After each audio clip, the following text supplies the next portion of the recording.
this might seem to be a story of pleasures bought and pleasures told, but only if it was that simple. So where does our journey begin? 1850s with a sprinkle of gold dust. So, how does a woman deserted by her husband fend for herself? What kind soul will give me money to feed my children? I'm Dulcie, the queen of the valley. Last day of my man along the way.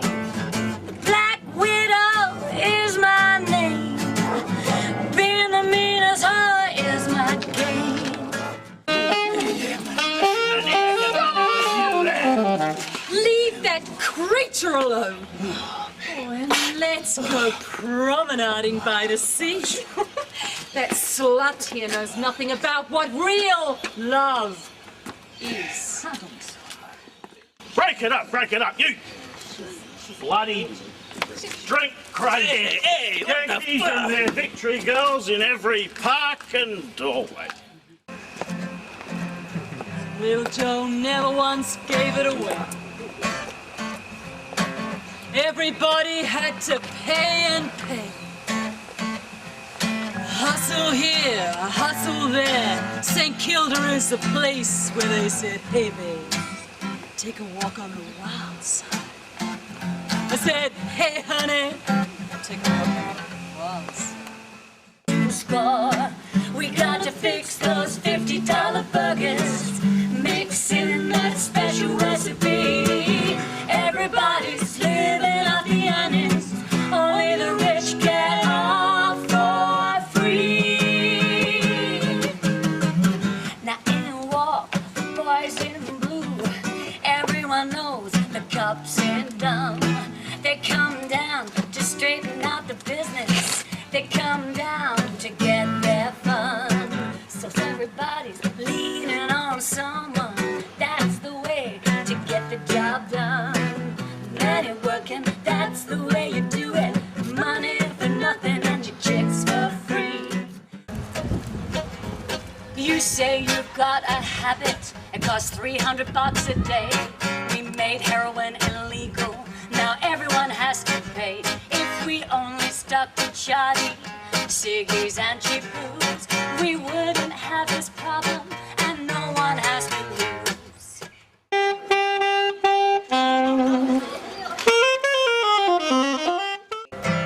Long hours work, psych issues, no self-respect. Fueled by heroin and other bigger dependencies. It's the way they push you to work. So what's a girl to do? Oh, you're slipping away from me. And then there's the big three. Hep C, HIV, STD. To fight for a condom, Oh, you're slipping away it all depends on how desperate you are. The workers know what the residents think. What's more, they feel the same. It's the nature of their work. So how do we stop the sex tourists? The workers, the clients, the residents, they all cop it. Oh, you're slipping away from me. Sometimes it's rape and bashing, even the murder of a friend. Still the workers hit the streets. Deterrence needs more humanity than the prescribed remedies. Don't they know there's people out there?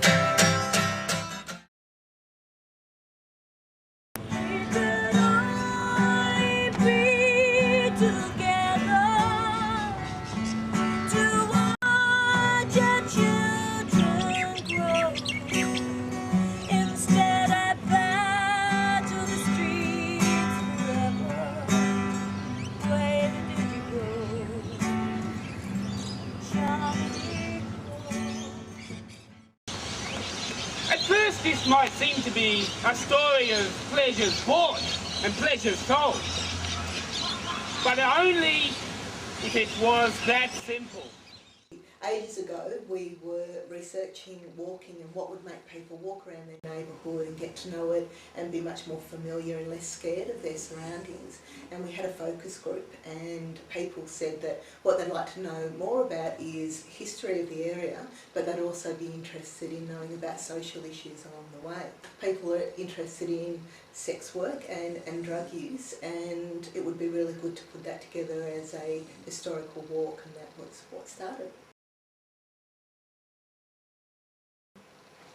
The model that we used was basically a community development model, sort of cultural development model, where what we wanted to do was go out and collect stories of people who have been involved in the sex industry and drug use, and put it all together in a way that was entertaining and in a way that was kind of touching or that would move the audience in some way. And I interviewed people, so we wanted a whole variety of people that have been involved in the community and have a whole lot of different perspectives. It's full of everyone. We've got prostitutes, we've got dealers, we've got cops, we've even got welfare workers. It gets hard to tell who's who. But I will tell you one thing, somehow, in some way, everyone's making a living. Everyone's living off the earnings. It was a walking tour. We actually had to carry everything around with trolleys. So here I was running down the street with a trolley, looking like a sort of a bag lady from hell, things flying everywhere. We also had to set up quite a few change rooms in the streets, like in alleyways, and pin up sheets and things like that. And we had to work out routes for the driver so the driver could transport the actors to different scenes. Another aspect of it, a challenging aspect, was to the fact that it was period costume. So I had to do quite a bit of history and look at how I was going to, on a budget, create these period costumes. So in a sense, spent probably 3 months looking around at op shops trying to find anything that looked vaguely period, because costume shops were so expensive. And the type of music that we used was really, when we researched it, was really trying to bring out the music of each decade, but we used particular, I suppose, popular tunes that people would automatically sort of get a bit of a memory of, oh, you know, that was the 70s or that was the 80s, and be able to associate those kind of feelings in that particular time with the music as well. And we decided to just change the lyrics in some of those cases that kind of continued on the story of that particular scene. The songs, I think, were just linked it all up and gave it the variety that I think people like to see in a performance. You say you've got a habit, it costs $300 a day. We made heroin illegal, now everyone has to pay. If we only stuck to Jody, ciggies and cheap booze, we wouldn't have this problem and no one has to lose. An interesting way of putting across information. I think people are hearing information in the form of a song, and sometimes you don't even realise that you're actually being given that information. It's coming to you in such an easy way. And also, at the end when we sing Slipping Away, I think that really, I used to cry just getting teary just thinking about it now. I mean, that really, for me, that just tied up the whole show, and I think that brought everyone back down again into a space where they were emotionally moved. I find it inspiring. It sort of inspired me to carry on working. Sometimes we get a bit stuck with this sort of work. With something like this, you can actually see the faces and you can see that you're actually improving. So I learned how to work with professional actors and just feel really well treated by the other actors, that I was one of them, that I wasn't someone coming out of an amateur theatre company. and to work with a group of people putting together a big project. It's sort of this one of the first times I've been involved in such a large group, and that was really good. It's good for confidence and self-esteem and relationships, and I was filming it and now I'm editing it, and it's just a great, it was just a great experience. Yeah, the biggest challenge was most definitely playing the role of the singing and dancing Gary Glitter style pedophile. So I'm not a pedophile, so I had to find the darkness in me to do, and you know, that really sleazy, dark character, and who's in all of us. But we don't usually talk about that person at parties, or we keep it, you know, under control.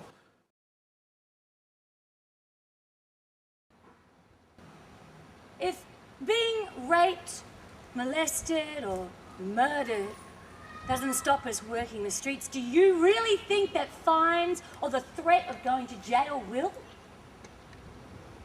I think it fairly represented what was happening then, and what came through it is what the public would have heard and seen about St Kilda is what I've also sort of witnessed. So I believe it was representative of the times when I was there and what was happening. Yeah.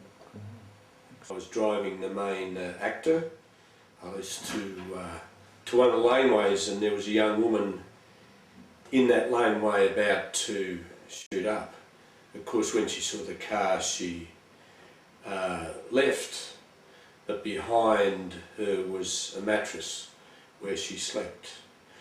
And that scene, which took place after that, was about the life of young women today as street sex workers. So I think it was, for me, pretty poignant that this was happening.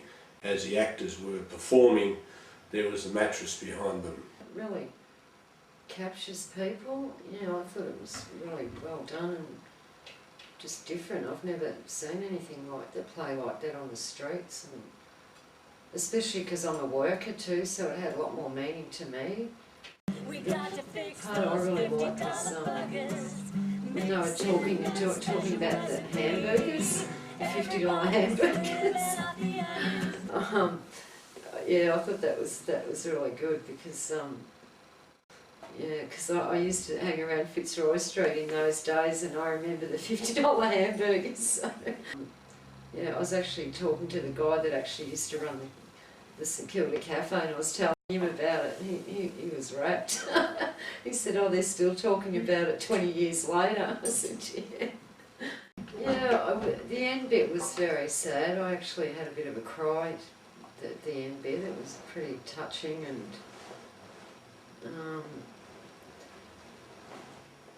it was, yeah, it hit right to my heart, that. Don't do drugs anymore. But everyone I know is either a fucking drug addict or a prostitute. I'm really lonely.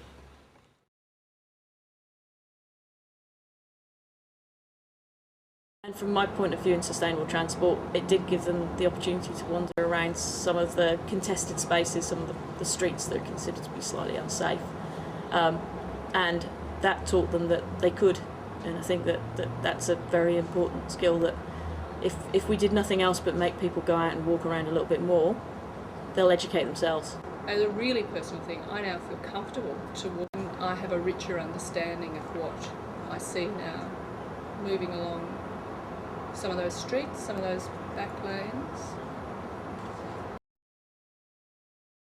It really gave a different perspective on these historical periods. I mean, they included all of the costumes and all that kind of stuff, and situated the conversations that came straight from historical documents in, you know, the places where they may have happened. So yeah, it was really good. You're coming with me. I'm charging you under the Venereal Diseases Act of 1942. We're off to the Queen Victoria Hospital for a checkup. Again? Again. And then off to the court for a big fine. And you girl, yes you, go home. You'll break your mother's heart for all this kind of behaviour. a good idea to look at living history rather than, books, publication that go on a shelf in the local library that maybe 2 or 3 people a lifetime ever get to look at. It just makes for fresh debate. It gave the audience a great kind of overview of where we are now and where we've come from, and I was just thinking that would be absolutely fantastic for new residents, because it's often new residents that come into the area that are shocked by the amount of sex work that's visible in the streets, and understanding how we've got to this point would be a really good thing for them. The same issues back in the 1800s are still there today. People still don't want it around and want it out and think, or prostitutes are just, on drugs and... How does a woman deserted by her husband fend for herself? What kind soul will give me money to feed my children? You? Well, don't look at me. The council? Not for the likes of you, my dear. Whereas a lot of the girls aren't. They work for money to support their families.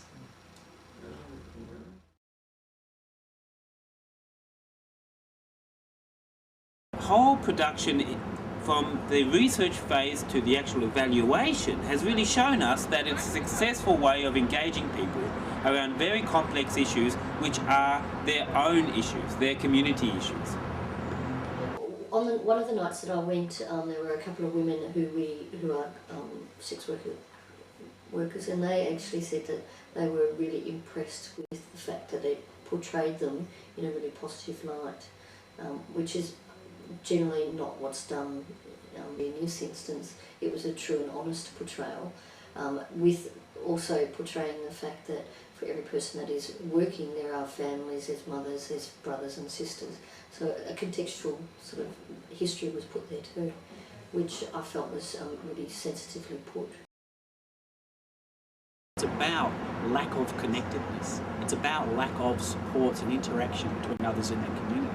Now what this is about is actually positively building connections, because those that really fall out, fall into jail, fall into substance abuse, are usually people who don't have those social supports, don't have those other ways or means within their society to connect. So this is actually about, and has successfully done that, bringing those people together.